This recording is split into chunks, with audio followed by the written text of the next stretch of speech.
Alunos e seguidores do nosso canal, aqui é o Milnar, eu sou a professora Camila e hoje nós vamos falar sobre darwinismo. Mas antes, se inscreva, dê o seu like, assista esse vídeo até o fim, porque tem informações muito importantes no final dessa aula. E se você ainda não assistiu às aulas anteriores sobre esse tema evolução, eu sugiro que você assista o Lamarckismo, a aula sobre Lamarckismo, que vai ser a base para a gente entender um pouco dessas teorias de Darwin, e também o experimento de Weismann. Então são duas aulas que eu vou deixar aqui na descrição da aula, e aí você acessa lá, assiste e complementa o seu conhecimento com essa aula. Darwinismo. O que é o darwinismo? Assim como a gente viu o Lamarckismo, que era o conjunto das ideias de Lamarck, darwinismo é o conjunto das ideias propostas, o conjunto de teses propostas por Charles Darwin. Ele já é bem famoso, principalmente porque ele cunhou o termo da evolução. Então, é o que a gente vai ver hoje. Como que ele fundamentou a tese dele? Primeiramente, observação própria. Ele viajou a bordo de um navio chamado Beagle. E nesse navio ele viajou o mundo todo, parou em muitos lugares, muitos continentes e países e teve acesso a uma quantidade, a uma variedade de espécies muito grande. E por isso ele conseguiu ter muita experiência e base para fazer determinadas afirmações, que hoje nós sabemos que, apesar de ser há 150, quase 200 anos atrás, elas estão muito presentes, muito reais ainda hoje na ciência. Outra coisa é o convívio social. Se nós entendermos um pouco da história de vida de Darwin, de Charles Darwin, o avô dele, Erasmus Darwin, era um naturalista. A gente pode entender ele como um biólogo. E ele também já havia feito descrição de plantas, ele vivia num ambiente onde a ciência, o descobrimento e a própria influência do avô foi muito significativa no desenvolvimento da teoria da evolução. Além do irmão dele ser médico, e ele acompanhava o irmão nas aulas de medicina. Então, logo quando ele já era jovem, tinha seus 15, 16 anos, ele já estava matriculado junto com o irmão na Faculdade de Medicina de Cambridge. Ele não concluiu porque ele quis seguir para a área da biologia, né? Ele quis seguir para a área do naturalismo, dessa ciência natural. E também, antes disso, ele passou por um mosteiro, ele começou assim, uma vida mais voltada para uma vida religiosa, não deu certo. E aí ele foi então viajar a bordo desse navio, onde ele teve contato com essa enormidade de espécies e culturas, e isso ajudou muito na fundamentação, então, a observação própria e mais o convívio social, até porque ele era da alta elite, alta aristocracia de Londres, então tinham muitos cientistas que frequentavam a casa dele, a casa do avô, por quem ele foi criado, e isso ajudou demais a formulação das suas teses. E também o contato com esses outros cientistas. E ao longo da vida dele, porque ele foi realmente publicar a tese dele quando ele já era bem idoso. E quando ele foi a bordo do Beagle, que ele teve quase uma revelação, né, sobre a teoria da evolução, ele tinha os seus 20 e poucos anos. Então ele passou mais de 30 anos, quase 40 anos, fundamentando as suas leis, as suas teorias, em contato com outros cientistas, com geólogos, com químicos, com físicos, com matemáticos. Então ele juntou muita coisa para quando ele realmente publicou, em 1958, que foi o ano da publicação do seu livro A Origem das Espécies, ele tinha muita certeza do que ele estava falando. E mesmo assim, quando a gente lê esse livro, nas páginas finais, ele diz que teve algumas coisas que ele não conseguiu entender e que hoje, com o neodarwinismo, nós conseguimos entender. E ele realmente, ele mesmo fala que viria uma geração depois dele que conseguiria explicar o que ele não soube explicar. E que eu vou falar no finalzinho da aula o que ele não conseguiu explicar, mas o neodarwinismo consegue, com a genética. Então, ele foi o responsável por falar sobre a evolução das espécies. E no livro A Origem das Espécies, ele descreve com muita propriedade sobre como as espécies se originam e como elas evoluem, ok? Mas quais seriam, então, então as teses e a base de toda a evolução das espécies. O primeiro pilar da teoria da evolução darwiniana é a especiação. O que é uma especiação? Eu vou fazer uma aula só sobre especiação. No geral, especiação é a formação ou surgimento de uma nova espécie. E existem inúmeros mecanismos biológicos que fazem isso. Por exemplo, uma erupção vulcânica pode separar uma população de indivíduos, a separação dos continentes, como nós sabemos sobre a deriva continental, foi uma coisa que influenciou muito o que Darwin propôs, que ele teve contato com quem estava trabalhando com essa teoria da deriva continental, então isso foi muito significativo para Darwin ter essa visão e pensar, nossa, uma separação, uma separação de continentes, uma separação de ilhas, formação de ilhas pode ter desencadeado. Então, a especiação é a formação de novas espécies. E com base nisso, ele já viu a ancestralidade, que é a descendência comum. O que é essa descendência comum? Existe uma população de indivíduos e pode acontecer, como eu expliquei, a formação de uma ilha. Então, uma porção do continente se separa formando uma ilha. Era uma população unida, mas agora a gente tem duas. E elas podem passar por pressões ambientais em que elas vão se tornar espécies diferentes. Mas teve uma época, teve um tempo em que elas eram uma só. Elas eram uma única população de indivíduos. Mas agora elas são espécies diferentes. Claro que a gente tem que considerar a ação do tempo e a ação ambiental. Então ele fala sobre a formação de novas espécies e, consequentemente, o segundo pilar da teoria da evolução, a ancestralidade e a descendência comum. E com isso, uma coisa que Darwin fala e que nós temos que nos atentar é que a evolução não é linear. Então, não é como a gente viu da teoria do transformismo, onde ela vai do imperfeito para o perfeito. Não existe isso. Para Darwin, é uma ramificação, aonde sim nós temos a descendência comum, a ancestralidade, mas aí um conjunto, uma pode virar uma espécie, e dessa aqui outras espécies.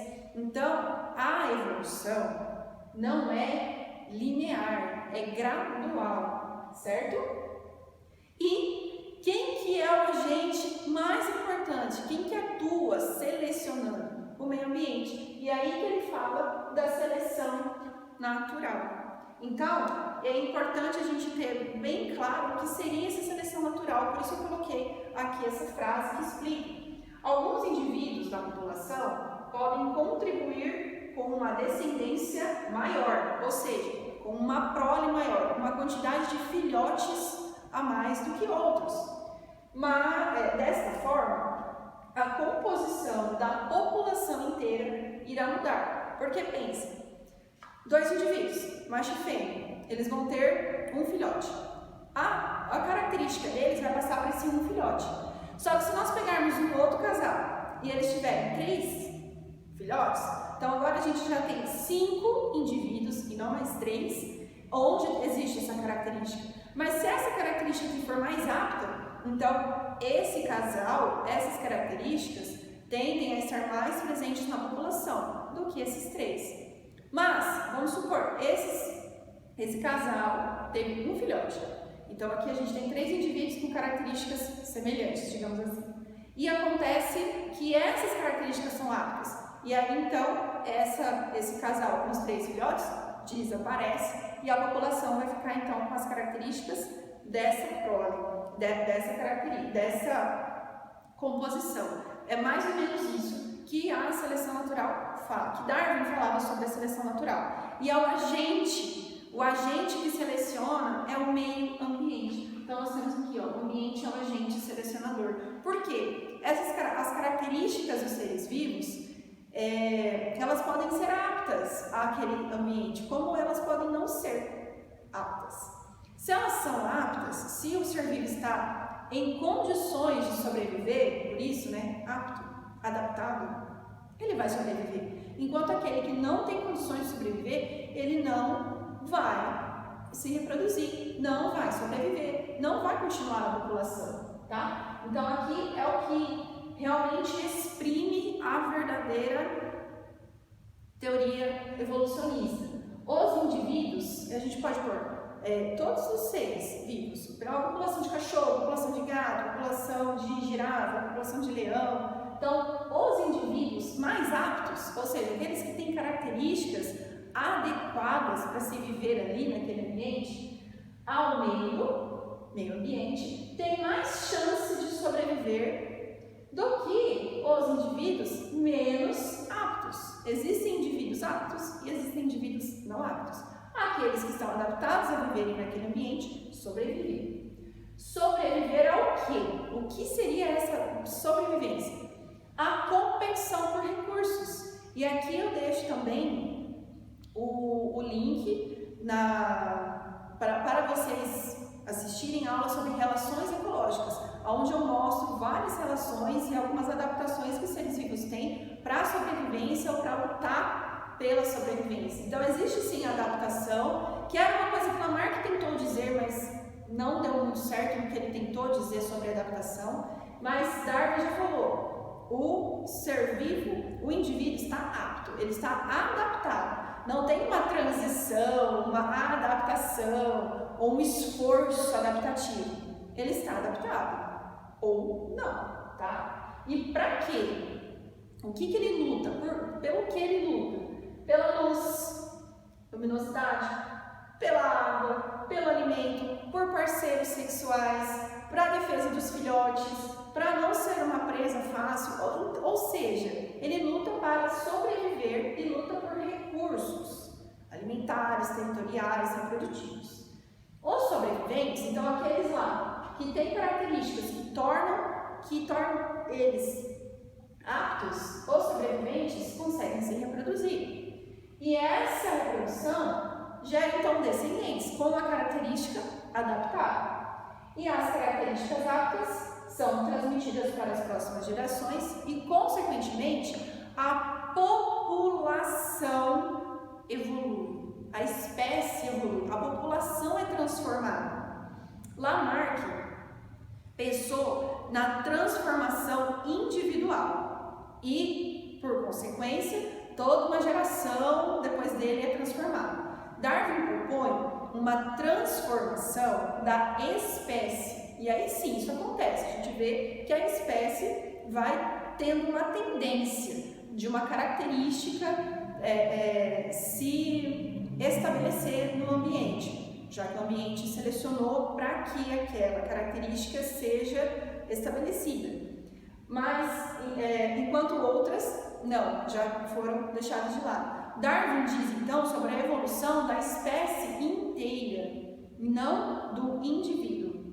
Então, é uma população que vai tendo determinadas características e a gente observa que a população como um todo evolui. Para nós entendermos melhor essa questão da seleção natural e da evolução de uma espécie, ou seja, de uma população, de indivíduos, não só de indivíduos, mas de uma população inteira que evolui, é bom nós pegarmos um exemplo muito prático sobre a explicação darwinista, então a explicação de Darwin para o crescimento do pescoço da girafa. Por quê? Nós temos que lembrar o seguinte, apesar de Lamarck ser francês, Weismann alemão, Darwin inglês, nós estamos num cenário onde existe comunicação, eles se comunicavam por cartas. Darwin teve acesso às leis de Lamarck. Eu não tenho certeza se eles se conheceram, mas eles trocaram algumas ideias. Lamarck já tinha publicado as suas leis, mas Darwin foi lá e tirou algumas dúvidas com Lamarck a respeito de determinadas coisas que ele que não tinha entendido bem sobre a lei. E uma das coisas que ele cita, que ele fala, é que Lamarck não soube explicar e não foi muito coerente na explicação sobre o crescimento do pescoço da girafa. A girafa não vai esforçando o crescimento do pescoço, ela não vai esticando o pescoço e por esse esforço o pescoço vai se alongando, porque foi isso que Lamarck disse. Darwin diz o seguinte: nós temos uma população. Ou seja, dentro de uma população de girafas, nós vamos ter diferentes indivíduos. Alguns indivíduos vão ter pescoços longos. Alguns indivíduos, pescoço curto. Alguns indivíduos, pescoço com tamanho intermediário. E aí entra, então, a seleção natural. O meio ambiente, o ambiente onde a girafa está, uma savana africana, selecionou a vantagem, selecionou a característica pescoço longo como vantagem. Então, população, pescoço curto, pescoço médio, pescoço longo. Selecionou como vantagem o pescoço longo. Por que vantagem? Lembra da sobrevivência? A busca por recursos? As girafas de pescoço curto ficavam com uma faixa muito curta, muito pequena, das folhas da copa das árvores. Elas só conseguiam comer ali, embaixo. Por mais que elas esticassem o pescoço, por mais que elas esticassem o pescoço, por mais que elas se esforçassem, existe sim esse esforço, claro, a gente se estica, né? Ela vai ficar nessa faixa. As de pescoço intermediário comeriam, né? Poderiam comer as folhas baixas, né? Assim, mais baixas e as intermediárias. E a girafa de pescoço longo, toda a copa da árvore estava disponível para ela. Então ela tinha vantagem sobre as demais girafas.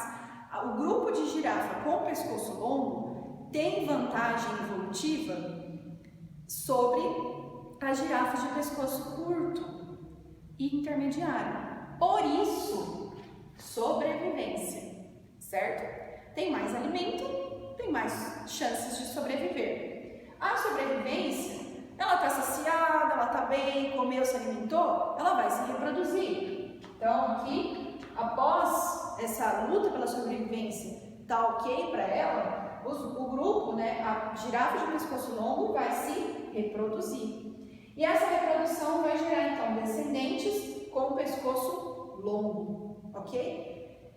E as demais, pescoço curto, pescoço intermediário, a tendência é que essa característica desapareça. E é o que a gente observa. Hoje as girafas têm pescoço longo, mas nem sempre foi assim. Existia pescoço curto, pescoço intermediário, pescoço longo. Mas as condições ambientais naquela época, quando as girafas foram se estabelecendo como ser vivo, como população, como espécie na Terra, naquela época as condições ambientais favoreceram o pescoço longo e tem favorecido até hoje, tanto que nós vemos até hoje, apesar de muito tempo do surgimento das girafas, elas estão com o pescoço longo até hoje.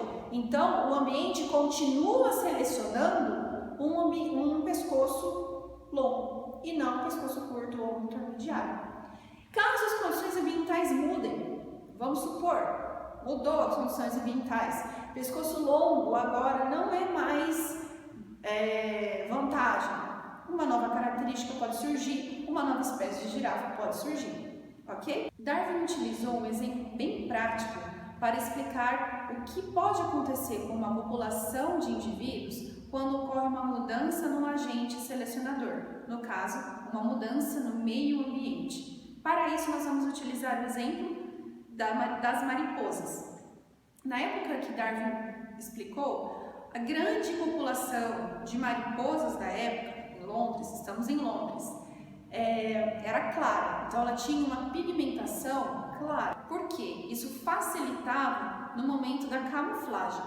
Elas se camuflavam no tronco das árvores, que também tinham pigmentação clara. Não eram troncos escuros, como aqui a gente está acostumado. Eram troncos cuja pigmentação, eles não chegavam a ser branco, mas eles tinham uma pigmentação bem mais clarinha do que o normal, um cinza mais claro. E quando a mariposa pousava ali, e ela pousa com as asas abertas, diferente da borboleta, com as asas fechadas, a mariposa, ao pousar ali, ela se camuflava muito bem naquele ambiente. Então, o ambiente onde ela vivia selecionava a característica pigmentação clara, certo? Porém, com a Revolução Industrial, observou-se, né, que a fuligem emitida então pelas indústrias, naquela época não se tinha todo o cuidado ambiental que passou a ter atualmente. A fuligem então era expelida e ela acabava se depositando Adivinha onde? No tronco das árvores. Então, antes, as árvores tinham troncos, caules claros. Com a mudança ambiental, a deposição de fuligem, o tronco passou a ser escuro.